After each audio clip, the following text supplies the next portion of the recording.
अस्सलाम वालेकुम फार्मर्स, उम्मीद है आप सब लोग खैरियत से होंगे और बहुत अच्छा कर रहे होंगे अपनी फार्मिंग में। आज की वीडियो बनाने का मकसद ये है कि क्या सोल की फार्मिंग की जा सकती है अकेले से, या स्नेक हेड की जा सकती है, क्या मल्ली मछली की फार्मिंग की जा सकती है, सिंघारे की जा सकती है, इसी तरह क्या कैट फिश की अकेले से फार्मिंग की जा सकती है। जी बिल्कुल की जा सकती है। फार्मिंग तो फार्मिंग है, आप अपनी टेक्नोलॉजीज़ को यूज़ करते हैं तो आप उसकी फार्मिंग कर सकते हैं, इवन कन्वेंशनल वे में भी कर सकते हैं। इवन मैं ये भी कह देता हूँ कि आप ट्राउट की भी फार्मिंग कर सकते हैं, लेकिन उसके लिए क्या चाहिए होगा? उसके लिए चाहिए होगा टेम्परेचर और वो रिक्वायरमेंट्स जो उस मछली के लिए ज़रूरी हैं ग्रो करने के लिए। अदरवाइज़ क्या होगा? मर जाएगी।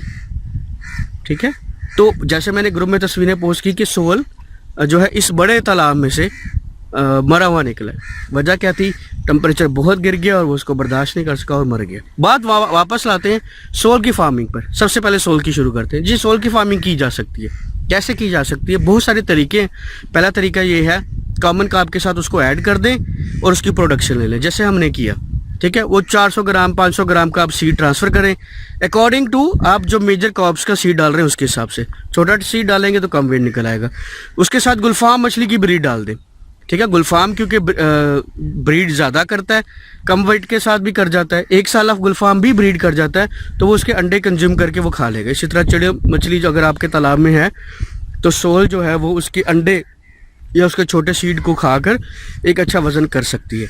तो सोल को इस तरह रखा जा सकता है। अगर आप अकेला सोल करना चाहते हो, उसका हल क्या है? वो इतने बड़े एरिया में तो करना मुश्किल हो जाएगा, आप उसको छोटे एरिया में डालते हैं। एक तो नेचर भी समझना ज़रूरी है। मैं हमेशा कहता हूँ कि मछली की नेचर भी समझना ज़रूरी है। सोल, मल्ली मछली, सिंघारा, ठीक है, ये वो मछलियाँ हैं जो पानी के अंदर से खा लेती हैं। ठीक है, ये शिकार करती हैं, शिकार करने के बाद खा लेती हैं। अब कैटफिश किस नेचर की है? कैटफिश ड्यूअल नेचर की है। वो शिकार भी करती है, लेकिन उसका मेजर जो सोर्स है ईटिंग का, वो आप उसको ऊपर से फीड डालते हैं, वो उसको खाकर एक अच्छा वजन करती है। आपने बहुत सारी वीडियोस में देखा होगा कैटफिश को ऊपर से जो है ना क्रश की हुई फीड डाली जाती है और वो खाती है। ठीक है, इसके बरक्स जो सोल है वो पानी के अंदर से शिकार करता है। वो कीड़े मकोड़े भी खाता है, गुलफाम के या किसी और चीज़ के एग भी खा लेते, छोटी ब्रीड जो उसको फ्राई कहते हैं वो भी खा लेते हैं। तो सोल की फार्मिंग में थोड़ा और इसको बढ़ा लेते हैं। सोल अगर अलग से करना है तो उसके लिए आपको उसकी खुराक पूरी करना ज़रूरी होगी तालाब में।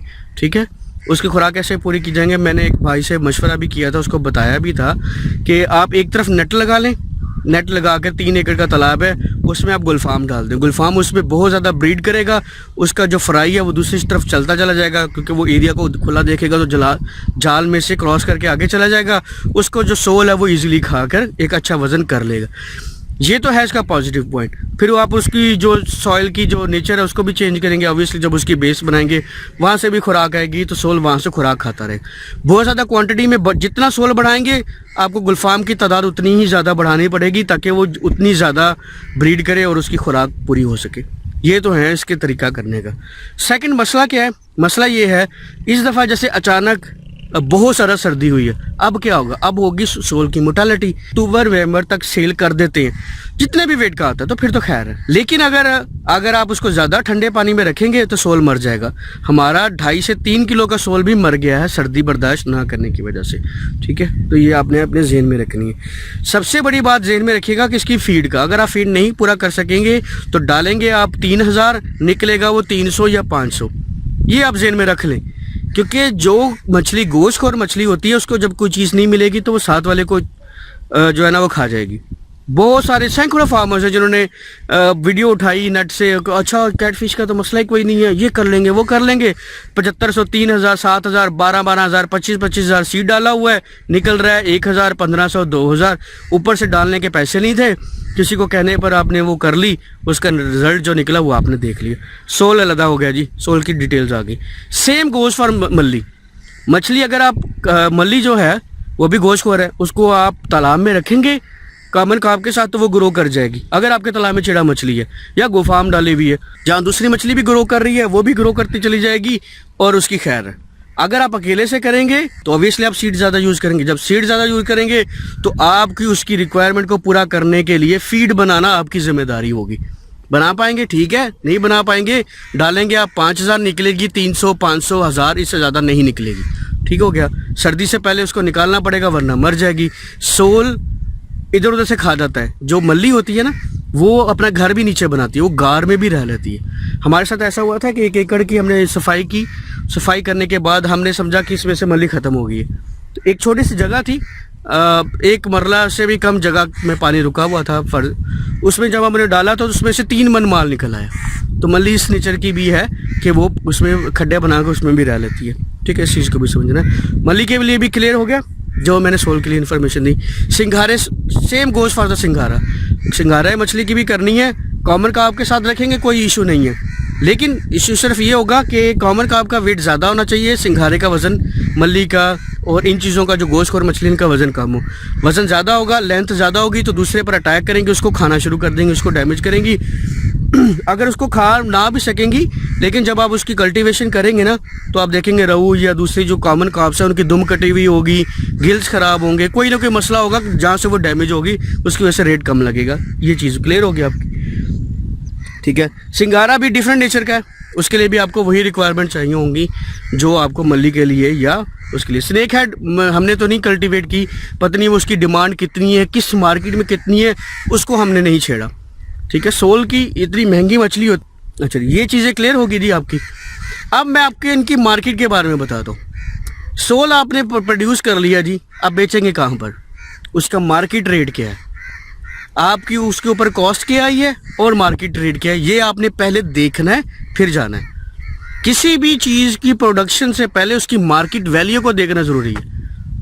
ठीक है ना। अब हमें लगता है कि शायद दरियाओं से जो लोग पकड़ लाते हैं वो 1 साल सीड होता है, पता नहीं वहाँ पल जाता है। ऐसे कुछ कोई चीज़ खुद ब खुद नहीं पल सकती ना, आपके ऊपर आपको उसके ऊपर मेहनत करनी ही करनी है। तो ये सवाल आज उम्मीद है, मैं पूरी कोशिश कर रहा हूँ कि ये सवाल ख़त्म हो जाए कि क्या सोल के अकेले से फार्मिंग हो सकती है, मल्ली की हो सकती है, सिंघारे की हो सकती है, ये नहीं हो सकती।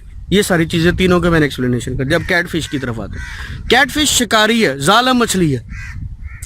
इतने सारे केस कैट फिश के निकले हैं कि मैं जो है ना पढ़ के हैरान हो गया हूँ।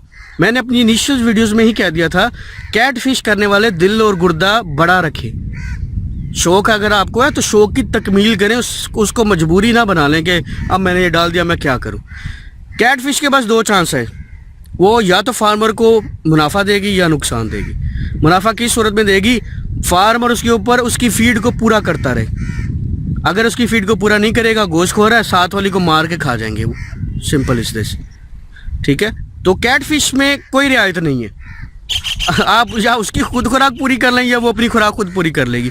अभी एक ग्रुपों में और इधर उधर मैसेज चल रहे थे कि जी मैंने 75,000 डाली है और 5,000 भी नहीं निकली। ठीक है, किधर गई जी कैट फिश? कैट फिश ये हुआ जी तालाब, देखिए मछली पानी में, हमें क्या पता क्या हो रहा है। हुआ ये, आप उसकी खुराक डाल तो आप ले लिया, आपने कहा ये पल जाएगी जैसे दूसरी मछली पलती है। नतीजा क्या हुआ, उसने दूसरी मछली को खाकर अपनी ग्रो कर ली। तो इन चीज़ों को आपने ज़हन में रखना है। उम्मीद है आपको बहुत सारे सवालों के जवाब मिल गए होंगे कि क्या हम इन चीज़ों की रख सकते हैं। हमने कभी भी किसी भी चीज़ को अलहदा से नहीं रखा सिवाय पंगासियस के। पंगासियस क्योंकि फीड खाती है, हमने उसके लिए क्या किया हुआ था, हमने उसके लिए फ़िल्टर बनाए हुए थे। उसके जब सीड छोटा था तो उसको जाली लगा कर अलहदा रखा सारे को इकट्ठा। जब उसका सीड ग्रो होना शुरू हुआ तो हमने उसको ओपन कर दिया पॉन्ड में। 3 एकड़ के पॉन्ड में तजर्बा किया था, 850 ग्राम हो गया था वज़न, उसके बाद बेच दिया था। 1 साल में इतना ही वज़न होता है, एवरेज वज़न। और जो पंगासियस है वो सर्दी बर्दाश्त नहीं कर पाती, मर जाती है। ठीक है, ये भी आप लोगों को मैंने पिछली वीडियोस में बताया हुआ था। इसी तरह जो सोल है, मल्ली बर्दाश्त कर जाती है। मल्ली की मैंने मोटालिटी नहीं देखी, सोल की मोटालिटी मैंने देखी है। सिंघारे की भी मोटालिटी कम देखी, लेकिन इस बार टेम्परेचर इतना गिर गया था कि पानी में माइनस होना शुरू हो गया था, तो उसकी वजह से नुकसान हुआ कि बड़े साइज़ का भी सोल जो मर गया। तो बात कहने का मकसद ये है कि आपको ये आइडिया हो सके कि क्या फार्मिंग हर चीज़ की हो सकती है अगर आप उसकी रिक्वायरमेंट पूरी करें। हम एक फार्म पर विज़िट करने गए थे, कैटफिश का फार्म था। तो इतनी स्मेल थी ना उसकी गोश्त की, और वो सारे जहाँ से जितना भी कचरा होता था वो ला के मशीन में डालता था। मशीन में डालने के बाद वो ग्राइंडर से लगा हुआ था, वो पानी जो उसका फीड वाला पाइप था वो बिल्कुल सेंटर में था। यहाँ से वो क्रश करके डालता था, साथ पानी मिलाता था और वो उसको बह कर जो है ना वो जाता था, वहाँ पर कैटफिश खाते थे। मोस्टली आपने कैटफिश वाले रोते देखे। उसकी वजह ये है, एक तो आपको पालनी ही नहीं आती कोई चीज़। अगर आपने एक्सपेरिमेंट करना है तो छोटी जगह पर करें और उतना करें जितना आप बर्दाश्त कर सके। ठीक है, आप फेड अप हो जाएंगे, काम छोड़कर भाग जाएंगे, ये भी होता है। ठीक है, दूसरा ये होता है कि आप इसको शेयरिंग के साथ करें। किसी के साथ। अब मैं हर किसी ये रेकमेंड नहीं करता कैट फिश को आप कॉमन कार्प के साथ रखें, मैं बिल्कुल नहीं इसके हक में हूँ, क्योंकि ये एक्सपेंसिव प्रोजेक्ट है और ये आपके सारे पैसे उड़ा के ले जाएगा। ठीक हो गया। तो ये आज की वीडियो का मकसद यही था कि मैं आपके साथ ये पर्सनल व्यूज़ शेयर कर सकूं, क्योंकि बहुत सारे लोग पूछना शुरू हो गए थे कि सर हमने स्नेक हेड डालना है, हमने सोल डालना है, सोल के तो इतने पैसे मिल जाते हैं, उसका मुनाफा बहुत होता है जी, मल्ली के 22-25 हज़ार फ़ी मन रेट लग जाता है, सिंगारे का भी जो है ना वो 18,000 19,000 फ़ी मन के हिसाब से रेट लग जाता है।